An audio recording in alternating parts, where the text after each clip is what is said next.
Pagbasa mula sa Gawa ng mga Apostol. Noong mga araw na iyon, ang mga apostol ay siniyasat ng punong saserdote.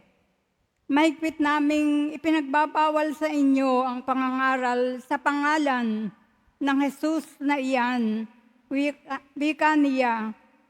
Ngunit tignan ninyo ang inyong ginawa.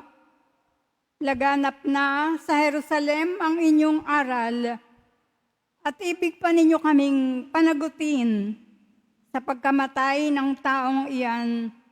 Ngunit sumagot si Pedro at ang ibang mga apostol, ang Diyos ang dapat naming sundin, hindi ang tao. Ang Diyos ng ating mga ninuno ang muling bumuhay kay Jesus na pinatay ninyo nang inyong ipabitay sa krus.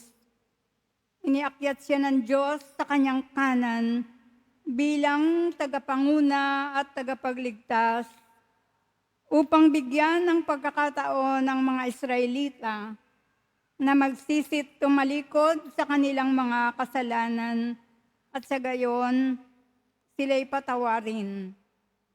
Saksi kami sa mga bagay na ito, kami at ang Espiritu Santo na ipinagkaloob ng Diyos sa mga tumatalima sa Kanya. Nagngit-ngit sa galit ang mga bumubuo ng Sanhedrin nang marinig ito at ibig nilang ipapatay ang mga apostol. Ang salita ng Diyos. Salamat sa Diyos.